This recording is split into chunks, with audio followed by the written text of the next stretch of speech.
Good morning, good evening, and good night, wherever you may be in the known world. You're tuning into The Crown Between Two Roses, and we have a very special interview tonight with a pair of pelicans. Before we kick off, I'll pass over to my lovely co-host Altani for our acknowledgement. Thank you, England. Good nobles, we come here together in the spirit of fellowship, deepening of our skills, sharing of our knowledge, and a shared interest in the search to find truth through experimental archaeology and historical inquiry. It is in this context that I, Altani, on behalf of my kingdom, acknowledge the traditional owners of the lands upon which we gather. We recognize their continuing connection to land and to culture, and we pay our respects to the elders, past, present, and emerging, and to the elders from other communities who may be joining us this evening. Thank you and welcome. Welcome. Acacia and Edine, did you want to acknowledge the lands that you're on today? Yes, I'd just like to acknowledge the songlines that go through the area I'm standing on, which is the Yuggera, the Yuggera, and the Yuggera people. I'm coming to you from the land of the Ghana people today in South Australia. Wonderful. Thank you. And Well, Acacia, sorry, No. Acacia, and you're of course Brisbane in Queensland. In the western suburbs, so we're right near the Brisbane River, which was a huge area for the three communities to come together and meet. There's actually a less than a couple of blocks from my place, about a 10-metre round Bora ring, which is where a lot of the ceremonies used to happen. It's still there. Lovely, thank you. Awesome. All right, well, we're here. I guess we have Edine, who's our most recently made pelican. And I believe you're living in Inalgard now, is that right? Yes, that's right. I've Awesome. was in Craigloss and have come back. Ah, nice. And Acacia, who I think you were pelican just before we went kingdom, I think, or just after? Well, actually, I was actually pelican at the first tournament of Lockhart. Oh, wow. Oh, wow.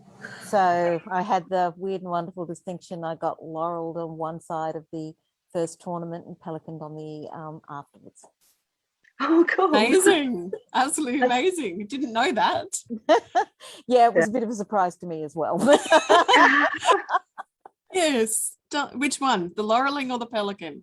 I was actually asked for the pelicaning before I went down there, so made the dress and everything like that, and so went forward with Bartolomeo and was laureled. And then I kept getting followed by Guinevere and Constantia. I'm going, what's going on, as you go around the hugs and everything. And then they said to me, quick, you've got to come around behind the fence, behind the tents, because they're going to ask Gabrielle de Beaumont to become a Pel. I'm sure you want to be there. What I didn't know, they said exactly the same things to Gabrielle. So we both went around the back of the tent, greeting at each other. And Anutha came forward and, we're inviting you both to be part of the order. And I just burst out into tears because it was already a hugely emotional day. And Gabs was just going, smile, smile. Oh. And was it Lilia grabbed me, took me away while all the tournament. I missed the entire tournament because I was sort of, slightly emotional, and was sort of like, and was giving me sugared tea and everything like that for being slightly in shock, which is interesting because I don't drink sugared tea. But anyway, sort of like, and then they came down and said, well, when would you like to be done? I said, I just want to get over and done with today. I don't want to go through this again. So yeah, that's how the opening court of the first tournament of Lockhart, I got laureled, and the closing court of the first tournament Lockhart, I got pelled. Oh, that's very cool. A great story to have. I gotta say though, like, if Stanzi ever comes up to you and is full of secrecy and mischief, something's up. Like, if she asks you to come behind a tent, there's something going on. I was totally paranoid and add Guinevere into the mix, and I'm going, what's going on here? And sort of like, but as it was, but they did have a very plausible story. Never trust them.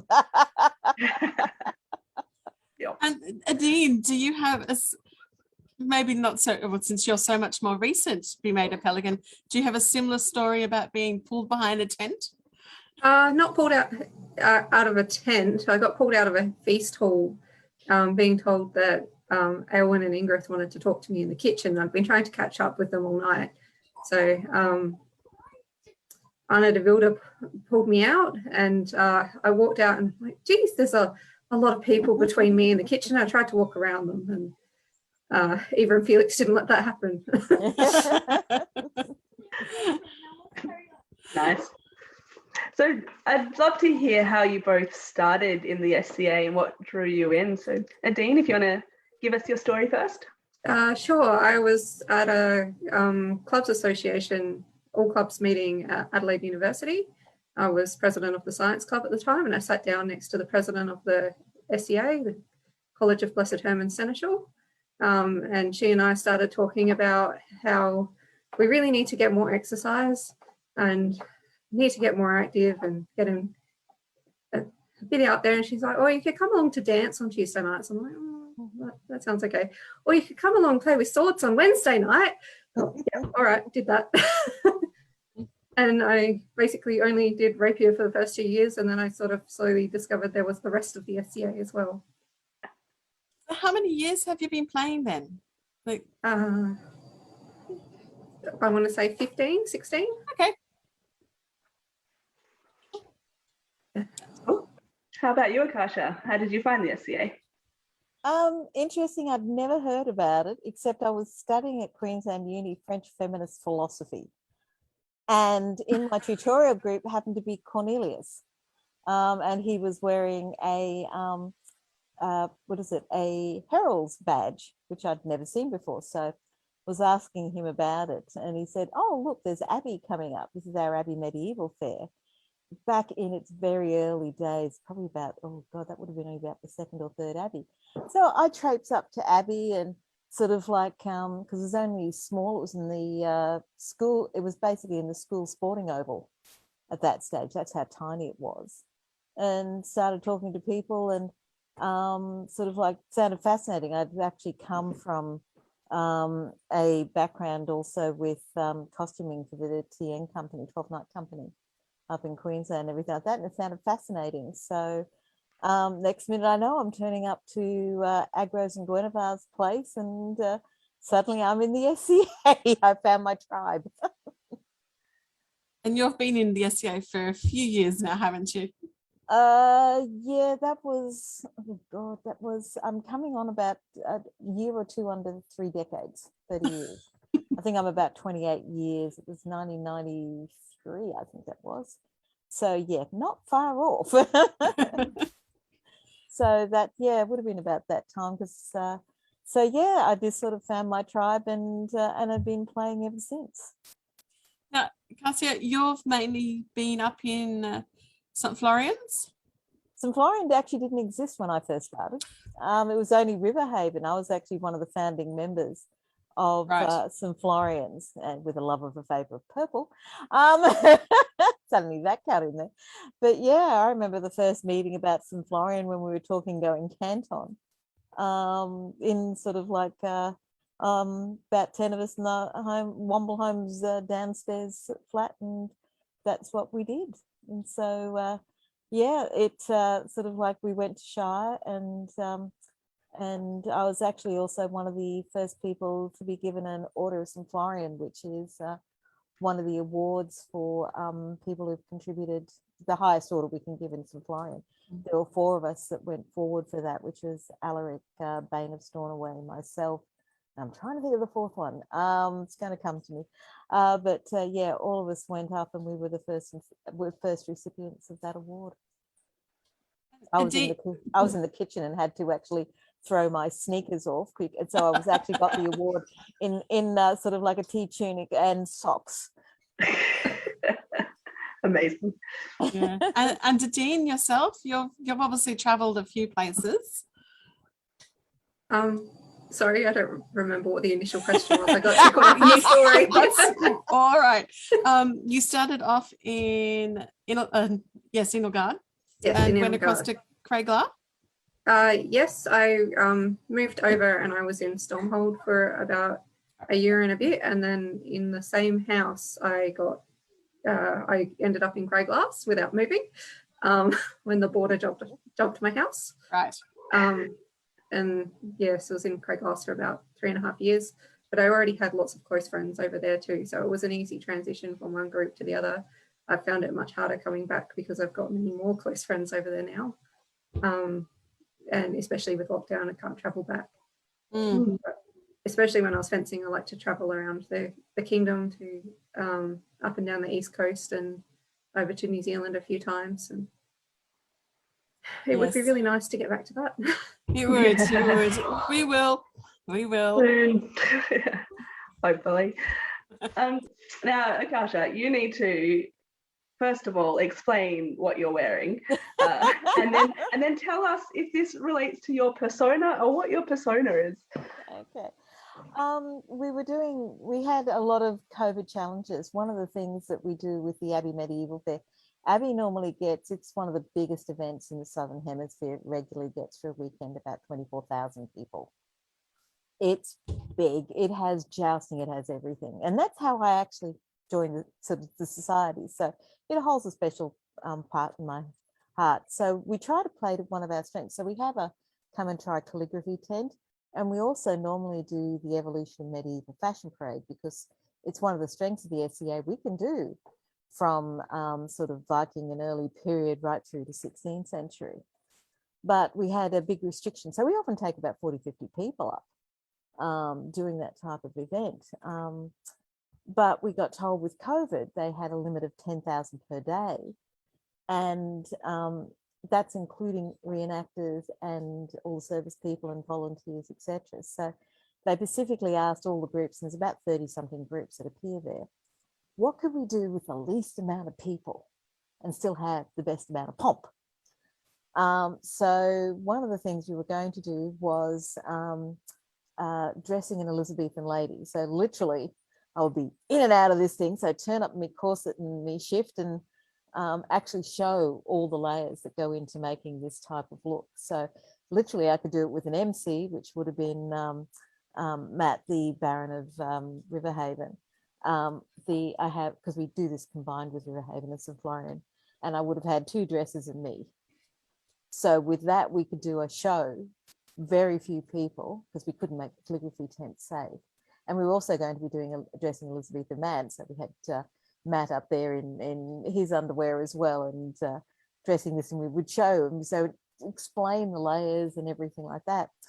So I've had the dress for a little while, but it wasn't finished. I really needed the wig. So I got in touch with this lovely drag queen called Medea Monroe. And I said, well, look, what I want is an Elizabethan wig.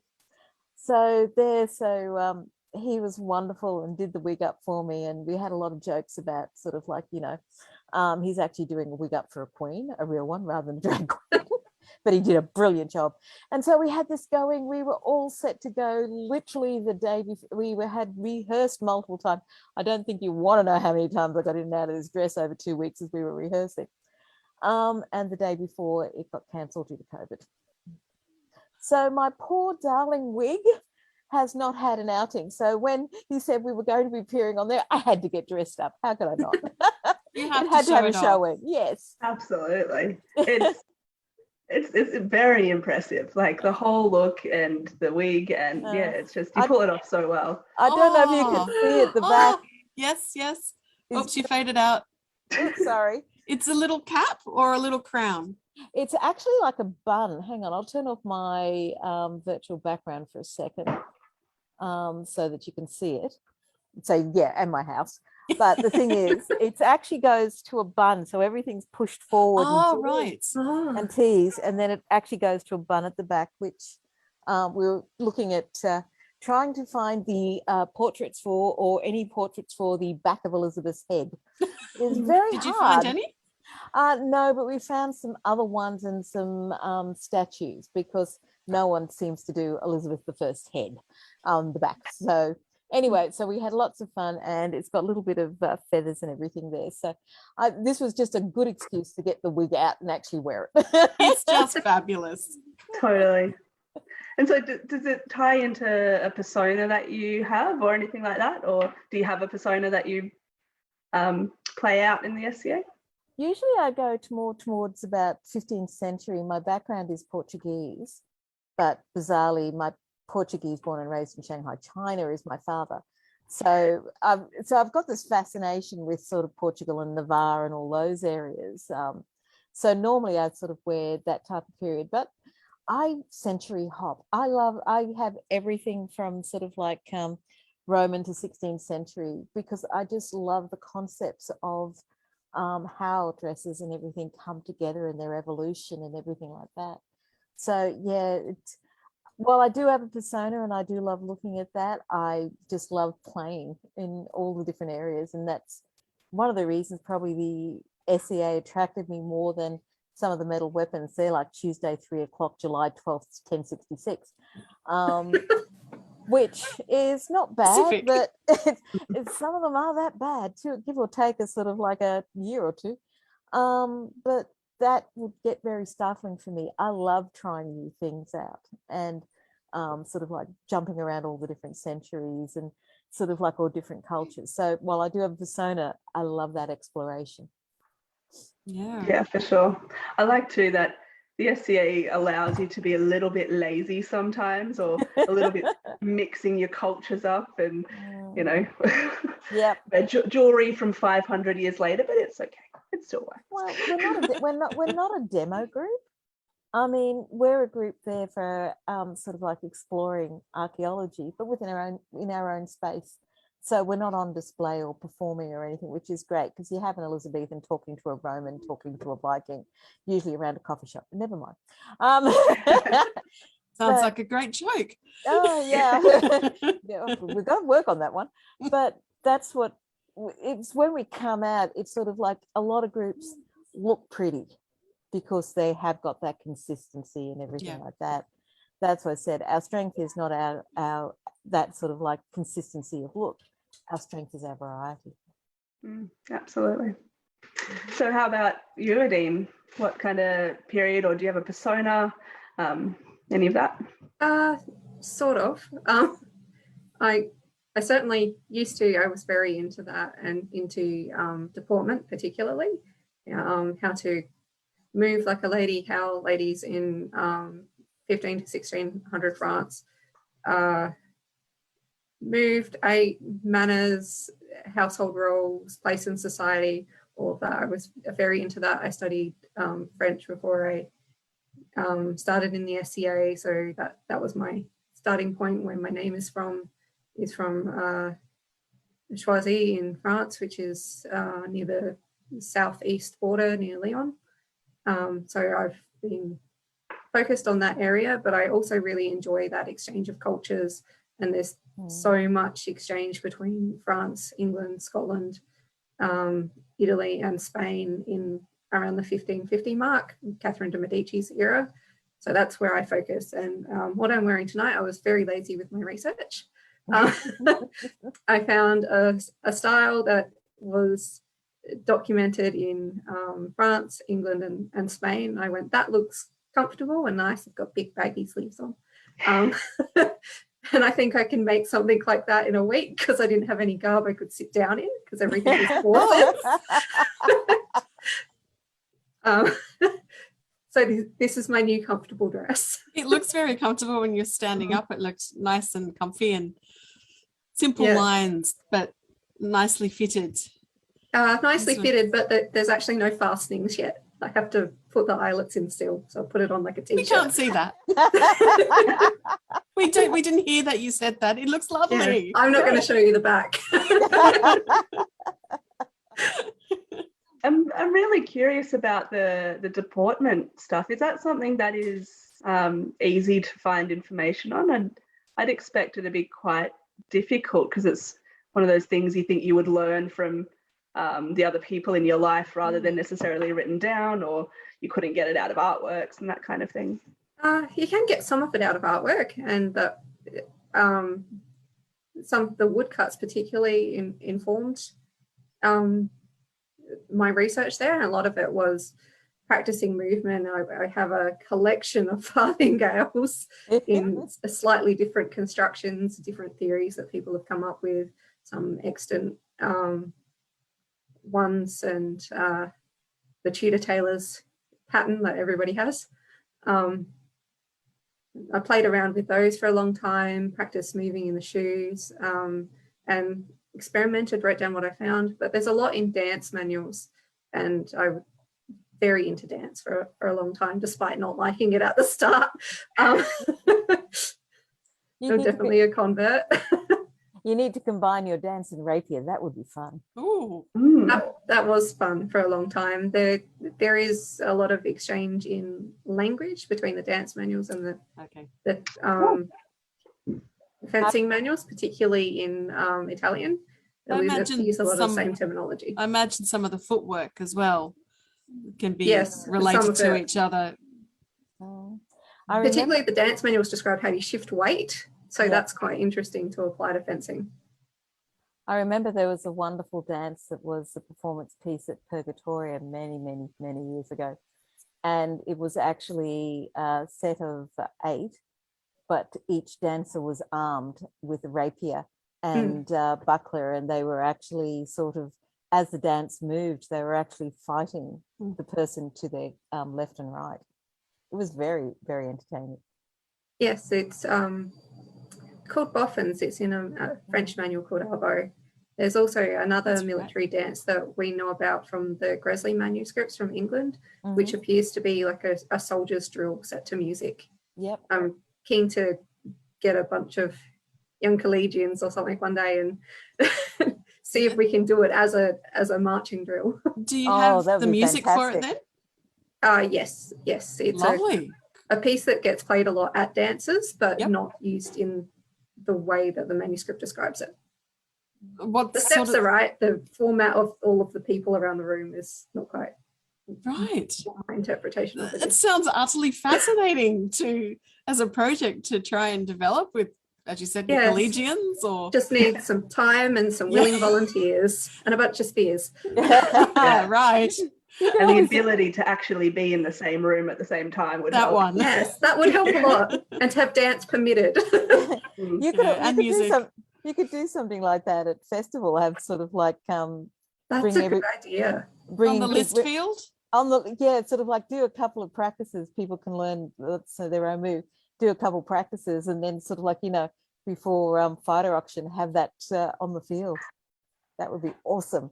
That is a great idea. When we have festival again. Yes. Next year. It's going to happen. I'm sure of it. So, Edine, how are you finding your role as one of the newest Pelicans of Lockhart? Well, I haven't been to very much. Well, how did you come into the role of being a Pelican? Well, I had an 18-month delay between being asked and being able to have my ceremony. So I still left the costume to the last minute, of course.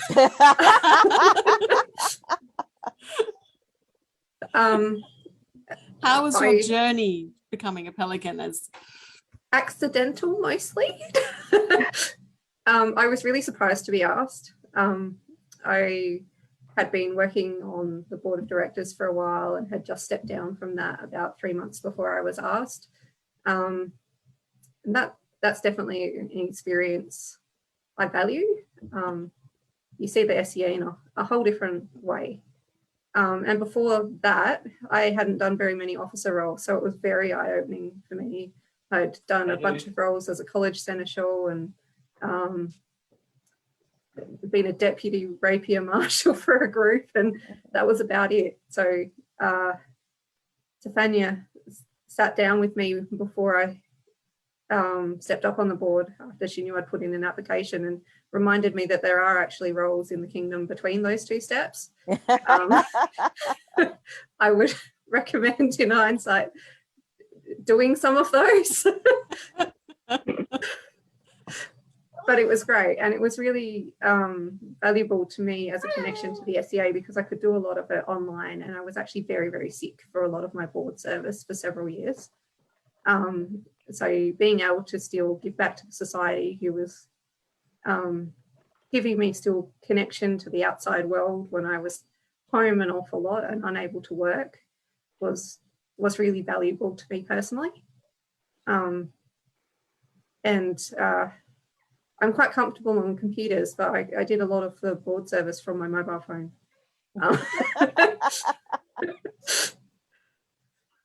Lots and lots of emails and document editing. I'm struggling with the board at the moment. I'm still finding my feet. It does take a while. But the board members will, support you if you want. Like, reach out if you need to. We're here. Yep.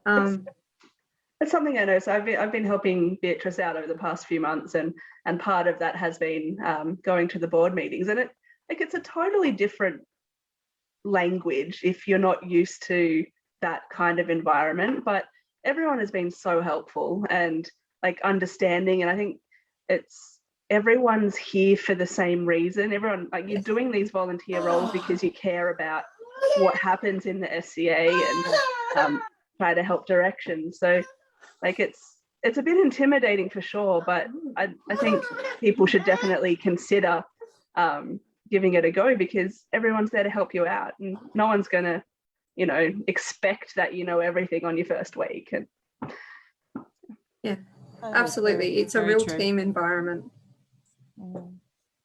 I often nickname the bod the Illuminati, because basically, well, really, when you're on the board, you don't want to take away from the spectacle that is the royal courts and everything like that, but you're still there to make things happen within the environment. There's a story I often use, and I tell it at a lot of people's vigils, which of course didn't get down to Edine.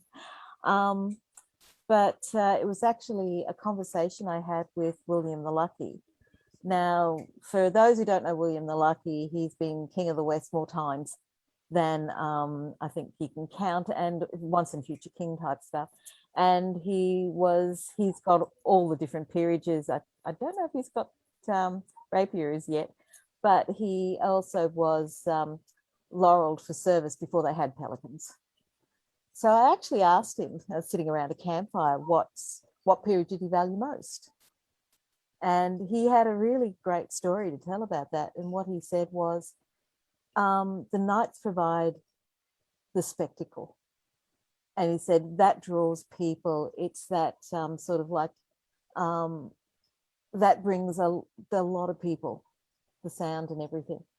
The laurels, if it wasn't for the laurels, we'd be at a sort of like, a LARP in the forest with the elves and fairies, because the laurels bring that historical context and actually provide that beauty on the stage, so to speak.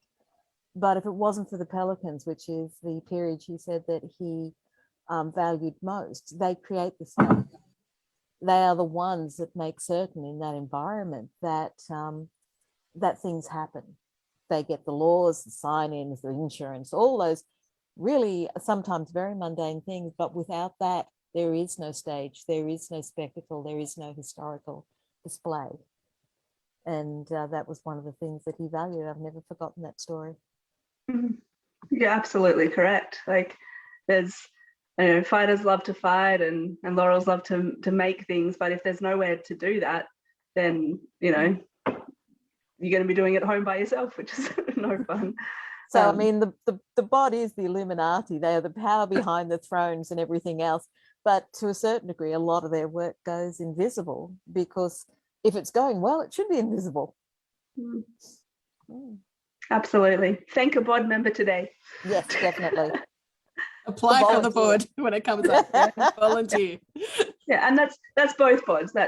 I think it's technically committee in New Zealand, but I call everyone the bods because it's easier to say. So how about you, Acacia? What was your kind of journey to your sudden pelicaning? Again, it's sort of like an accidental pelican, because it's not so much that you choose, I'm going to have a career in service. In fact, most people would run from that thought. But it's more of a case of sometimes you see something that you can do and contribute, and sort of like to make things go smoother, and suddenly that becomes your passion. For me, I was actually pelican for what was commonly called feeding the masses. So it started off with a small campsite at festival on the very first site, where there was about 4 or 5 of us, and sort of like, oh yeah, we can start our own food fund. That became Vompa, and became the St. Florian campsite and everything else. So at my absolute worst, I have cooked camping for 60 people for the entire festival. And it just sort of grew, because how do we get, we were having lots of fun. So how do we get more students cheaply down to festival and feed them and everything like that? So it's sort of, and that's why Vompa grew, and we had to support the support rank. So even in the army, they talk about to keep one person in the field takes about 10 in support. And it was one of those things of, yes, we can get them down there, but unless we want to eat sort of like, you know, baked beans over beside the coal fire or something like that, you need to step up and what can you contribute? And I always love that sign, before you complain, have you volunteered? Mm-hmm. And sort of like, so yes, I started with about 4 or 5 people saying, don't worry about it, I can cook for you. And it sort of grew from there, and yeah, to ginormous status that I never thought of in the beginning. And so then it started combining my love of food and things like that, but mostly I was trying to do is, how can we get as many people down to festival as cheaply we can have, and they have fun there. That's And great. that's sort of how I sort of fell into it. You're enabling people to be able to come to the festival by providing the service, as you said. Yep. Yeah. It So- sort of just grew like Popsy. Were either of you protégé to anyone, or did you just kind of stumble on it? Yeah. I don't know about Edine, but up in St. Florian, there wasn't that many. When St. Florian and Riverhaven split very early on, there were a number of Pelicans and things like that within Riverhaven, but we had none. We were a new group. We had nobody. We've grown a lot in the peerages since then, but most of my friends back then are now peers. But no, we didn't have, I wasn't apprenticed or protégé at all. What about you, Edine? Yes, I was Mistress Jenna's protege, and I'm still her apprentice. And was also Master Alan's cadet, and of course he and Mistress Ingrid are Pelicans as well, and they also had a lot of influence and guidance on my service journey before I was a protege. Yes, very much appreciate all of their advice and support, and just keeping encouraging me to do what I was already doing. I didn't really have a goal to become a Pelican, and I just think that service is something I like to give back to the communities I'm involved with. Yeah, I think it's, even if you don't have a formal relationship, or if you do have a formal relationship, just having someone to kind of bounce ideas off without, you know, any guilt of annoying them or taking up their time, I think is definitely a valuable thing to have. And whether that's a friend or a peer mentor or whoever it might be, it certainly helps you get through. I often think, yeah, we often, with Lilia and some of my students, we are peers now, they the running joke is you can get up to more shenanigans together than you can do separately. For sure. So Edine, have you picked up any students yet? I know it's only been a mere few months since you've stepped into the role. No, I think it's something I would like to do in the future. It's certainly something I'm thinking about, but I don't want to do that for a while. I want to get an idea of how it feels to be a peer in a society when we're actually running events, and convince myself I'm not going to do a bad job. You won't do a bad job. How about you, Acacia? Oh, sorry. No, you go on. I also found that for me as a student, it was something that happened after relationships had developed naturally. So I'm hoping that if I take on any students in the future, it will be the same sort of thing, an acknowledgement of a relationship that's already grown there. Yeah. Yeah.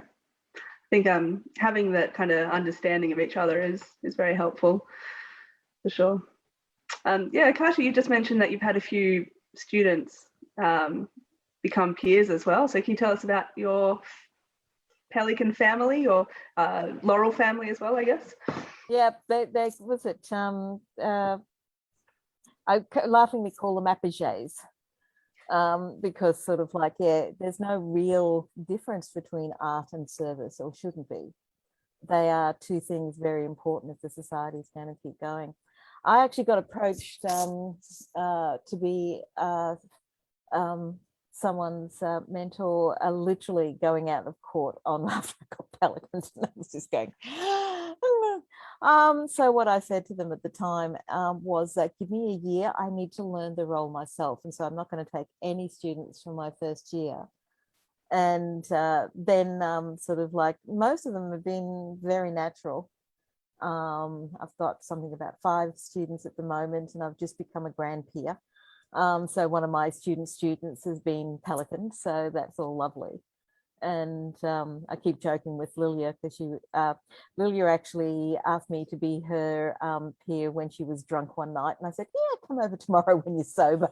Then she woke up the next day going, what the hell have I just done? And Brian dragged her down, and we had a lovely conversation over a very breezy breakfast, and she became a student then. So it's important to figure out why people want that relationship a bit with you, having that conversation, sometimes what their expectation is of you, mainly because I like to be out there. I do a lot of classes and students, and with that type of environment. So it's not as if no one can come up to me and ask me a question except my household, but it's more of what as individuals we can do for each other. And having that conversation of, what are your expectations of me, what do you need from me, etc. And then, of course, sort of like, if you haven't been around Lilia for 5 minutes, you know that she's got a cunning plan and a project for everything. And it's also trying to get what they need out of the society, not necessarily what you think them to do. So I don't go down the thing of, if you come to me and we work together, we're going to be a peer. Here's a tick box. That doesn't work for me. What I'm saying is, what do you enjoy most about a society? What would you, and how can I help that? So I usually stand with 3 rules for my students. The first is family comes first, work comes second, and if you're really lucky, society comes third. And if you get those out of order, I will be talking to you, because you've got to have that focused. And the big thing for me is, do what you love. Go down that rabbit hole, whether it's in service or whether it's in your art or anything like that. Because if you're not doing what you love, why are you here? So the big thing is how can I help you to have fun? What can we do, and what mischief can we get up to? And get with my household, they are always up to mischief. I just come along for them. Yeah, I'm the excuse for them to get up to mischief. So. But that's, as I said, that's my key thing is, I'm not here to make you a peer. I'm here to help your enjoyment in the society, because we all suffer times where we get close to burnout or stuff like that. And Some very positive words, Acacia. Thank you. You're welcome. So, like, I know, Edine, like, you're still finding your feet in this role. And as you said, at least another year before finding or having that relationship with a student. How do you see, like, do you see yourself in a similar position, how you'd like to mentor students? I'm not really sure. I do have my own personal rule, which is do what's fun. Like, if it's not fun, why are you doing it? So I hope that I can foster that, because the service shouldn't feel like a burden to yourself. Yep. It should be something that you enjoy as well. Like, there are parts of service nobody is going to particularly enjoy, like cleaning out the portaloos, but it still needs to be done. And if you're not getting anything positive out of that, like clean loos, you need to ask yourself some hard questions. So I'm hoping that that will inform how I have relationships with students. But I like that family feel that the SCA has inside households and inside peerage relationships. So, I hope it will look something like that, but I'll find out in the future, I guess.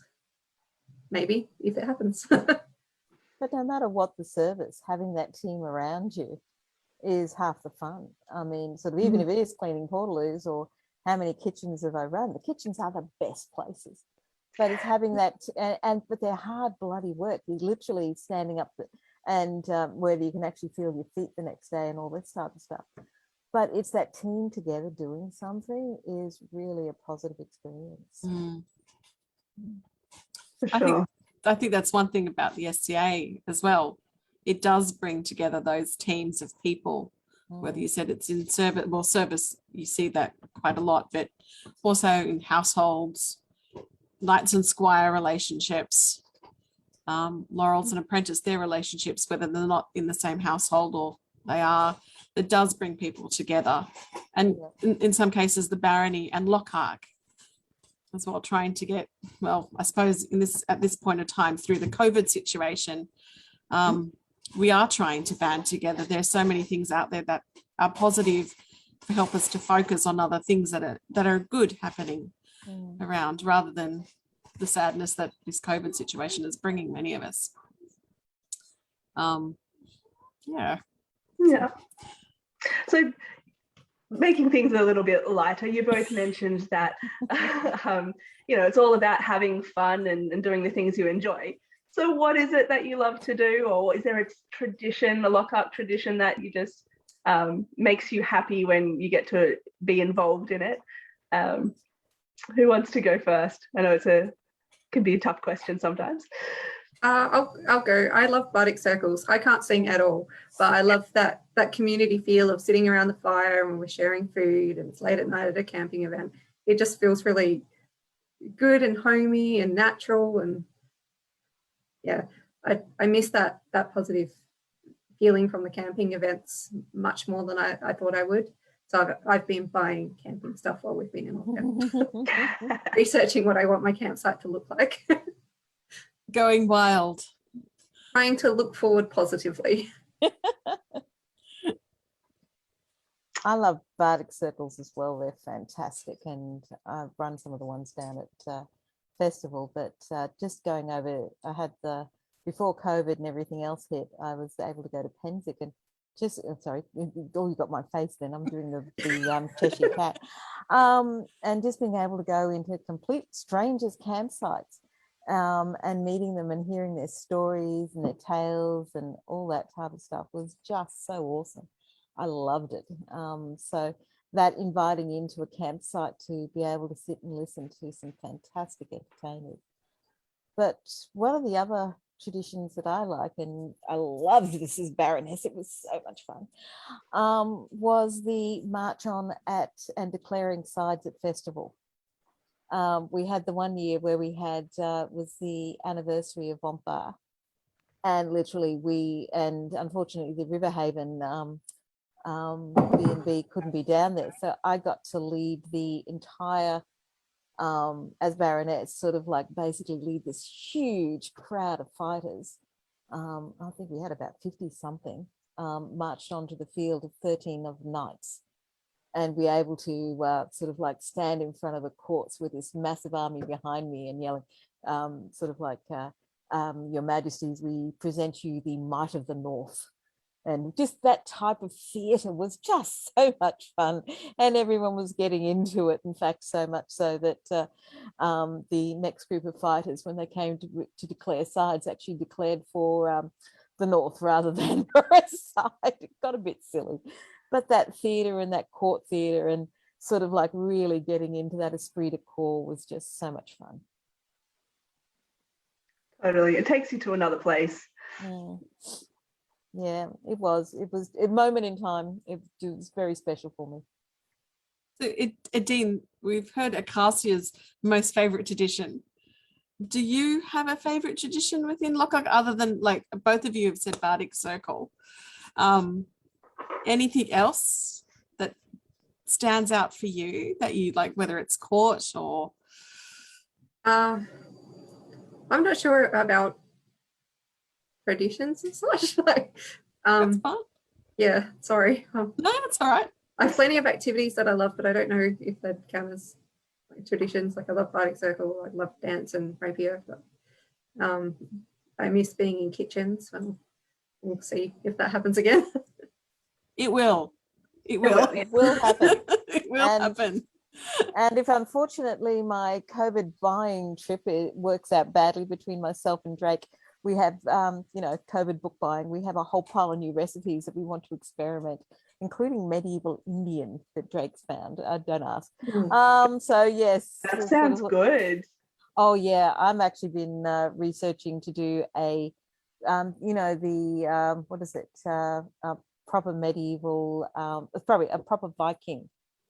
With roasted beef hearts and goose stew and boiled breads, and so we're planning evil, But tasty evil.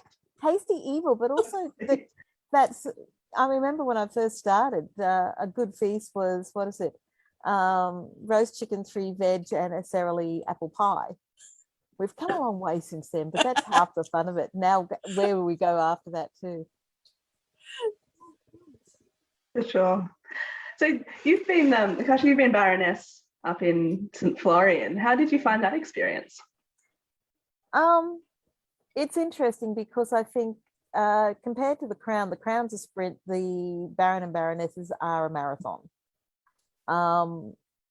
It's an interesting thing because you have no power as a Baron Baroness at all, legally or in the society. There are sort of like, for example, the Crowns can remove someone from their presence or something like that. The Baron and Baronesses have none of that. So one of the things that I think it's on the Crown of the East engraved is a line that says, "You lead because they believe." I think it's Kaid that has it. Is it Kaid? Yeah, it's something of encouraging people and giving them the chance to go forth and do their own things. So one of your things is, as a Baroness or Baron, is someone comes up to you, "I've got a great idea," and you give them the power to say, "That is a really great idea, let's go do this."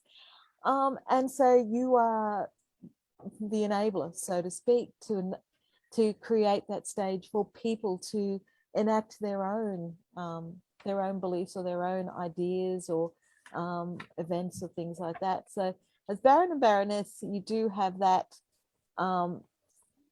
figurehead role, but it's there to actually allow people to appreciate the diversity of the society. We're not there to say, this is the way you play and this is the only way to play. We're all going to be, Renaissance Italian or anything.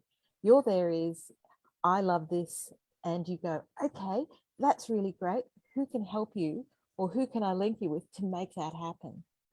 And in that role, it is that figurehead enabler.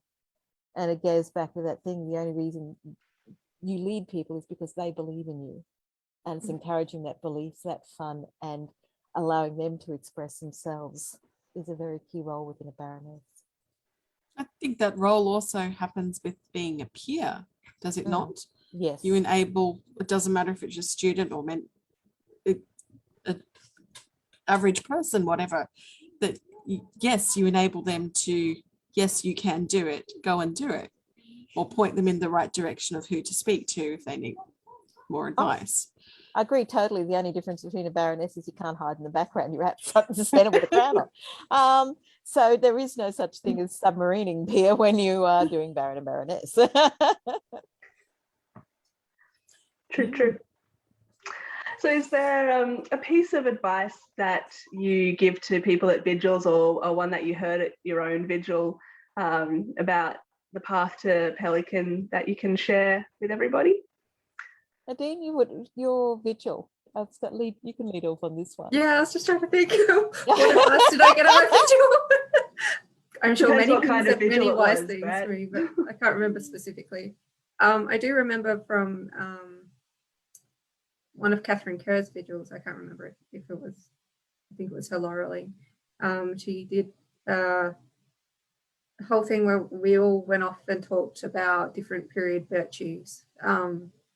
And the one that stuck with me was the concept of caritas, so charity. And that's something that I had a lot of thinking to do about, because I don't see the way we do service as charity, because I get so much back when I give. But I think that is the point, really, that the more we help others, the more it helps us grow ourselves. Yeah. Sorry, I don't have very many wise words on that. Oh, that's all No, good. I thought that was it's fine. extremely wise. I Yeah. mean, it's sort of like we grow in the society and we grow others in the society from that service. Mm. It's interesting. I've mentioned a few of the ones that I do talk about often in vigils and things like that and stories, but I think for me, it's sort of like one of the hardest things is almost like imposter theory when you get asked, I'm not sure I'm there. Literally, I have done so many peerage vigils and everything like that, and I think there's only one person that's ever said, yes, I'm right and I'm ready to go. Most people, in fact, at the time that I was asked, I almost said no to my peerage at that time. It was sort of interesting because there weren't very many peers, and when the hardest question you get asked when you're not a peer is, why aren't you a peer? I got down to a standard answer, they haven't caught me yet. And in fact, they were so worried about me saying no, I think Bain of Stornoway sort of like, I think almost forced a half a bottle of gin down my throat while we were waiting. It was an ambush one. So I was drunk when I said yes, and then I woke up the next day going, holy shit, what have I said yes to?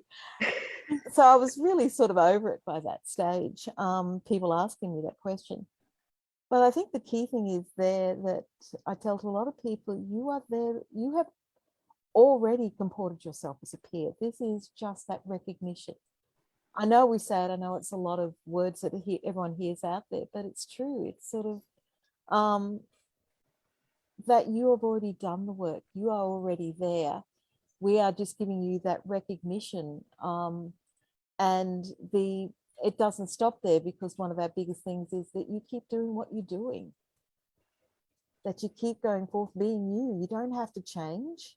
Well, unless you want wigs and everything like that, of course, because that's another whole thing. But the whole thing there is keep being you, keep doing what you're doing, because that's what we loved about you. That's what we recognize in you for. That's why you are a peer of the society. And that's a key one for me there. You are there. And most people, when they get asked, feel that they aren't.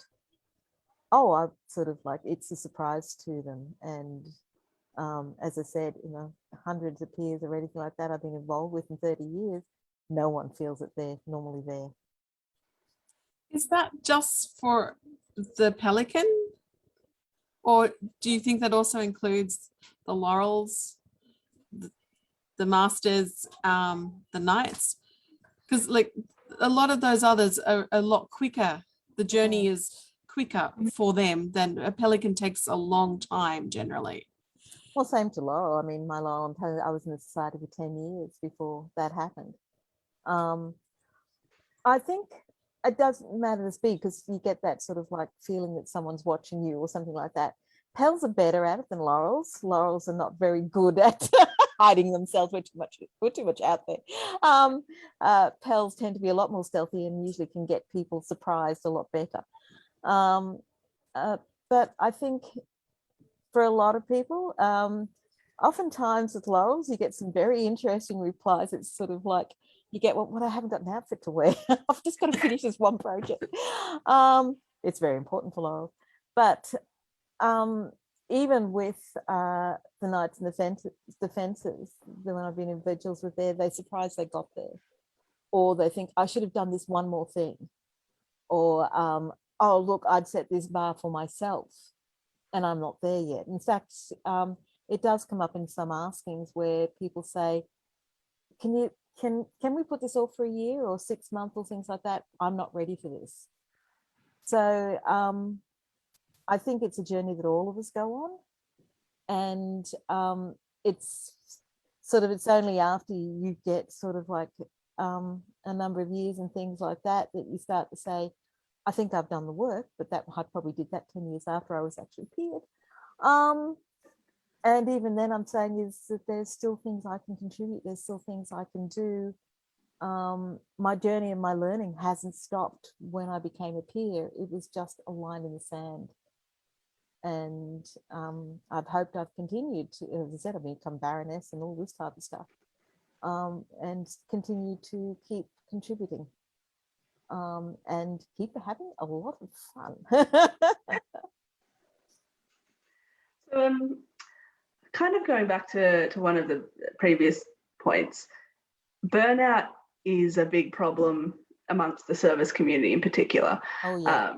And I know both of you said, it's about teaching your students that if you're not doing it for fun, then why do it? But how is it, what can we do as a society or a community, aside from those peer-student relationships, to help people not get to the point of burnout?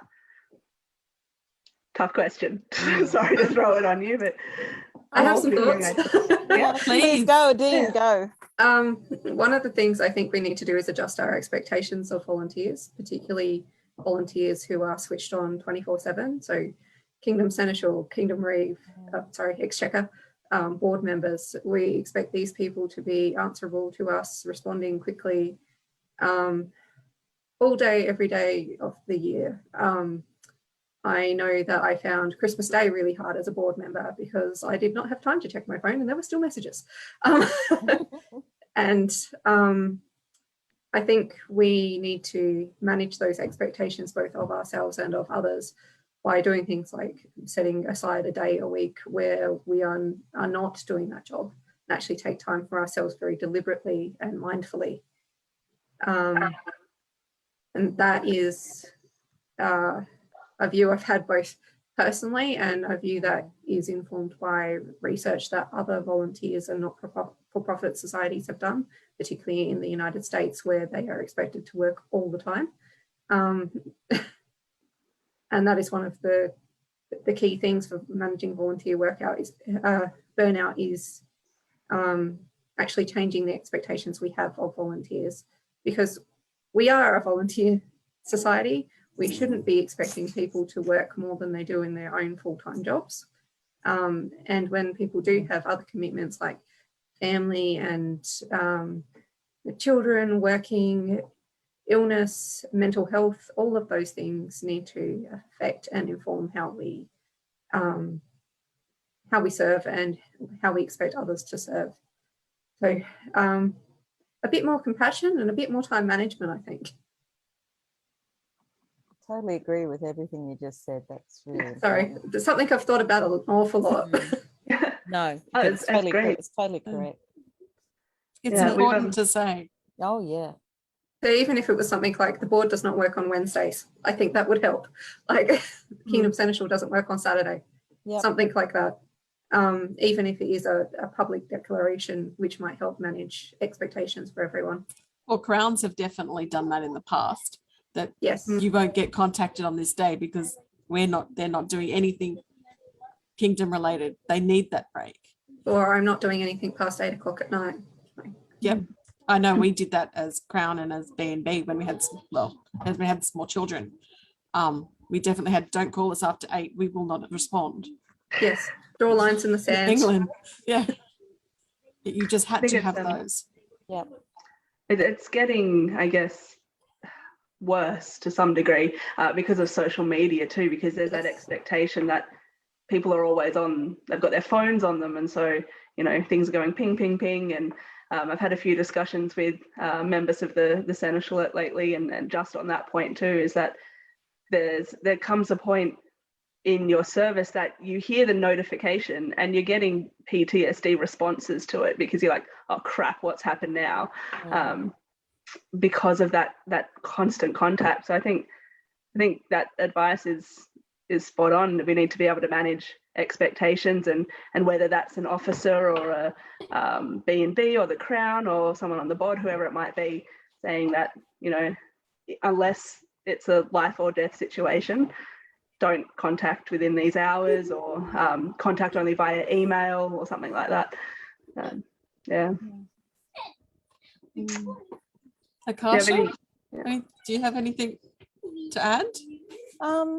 I always, that one that I give my advice to my students and to anyone else, even to myself, is that family comes first, work comes second. If you're lucky, SEA comes third.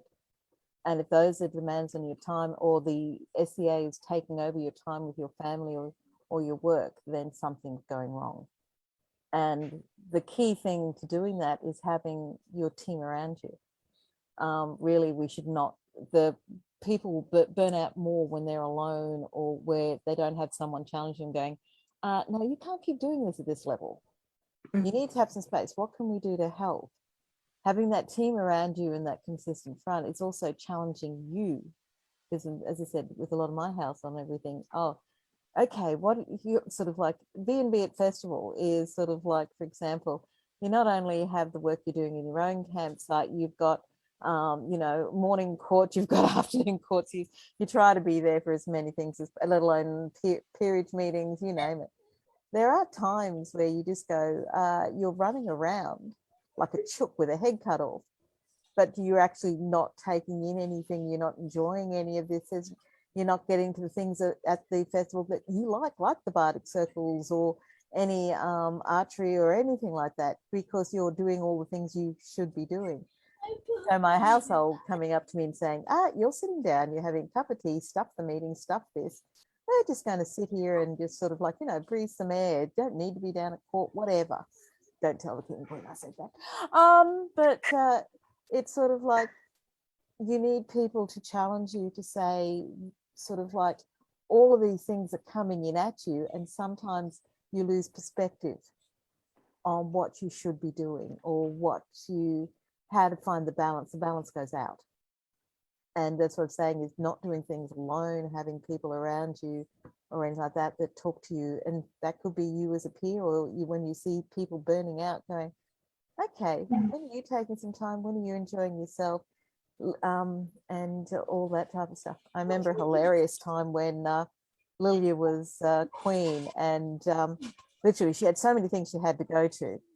But I literally snuck her off and we had a cup of tea in my tent, and my tent was a bit further away, and we could literally see almost the entire royal household looking for her, and we were hiding. But she needed that space and time to become human, and she needed someone to say, stop for a few minutes, you need to sit and breathe. And that's why having that support and people around you is one of the key things to not burning out, and trying to remember what your balance is. Totally. And having an environment where you can swear and rant and rave just to get it out without it going any further. I think that was certainly a very important part when we were reigning, just that safe space. We were giggling so much at everybody looking for Lilia because they'd lost the queen. It was hilarious. Wonderful. Well, we've come up on the hour, a few minutes over. There's one question that we love to ask at the end. Tell us one of your favorite stories of your time in the SCA. Something funny or silly, or a moment that you've just been fully immersed in the culture, anything like that. Edine?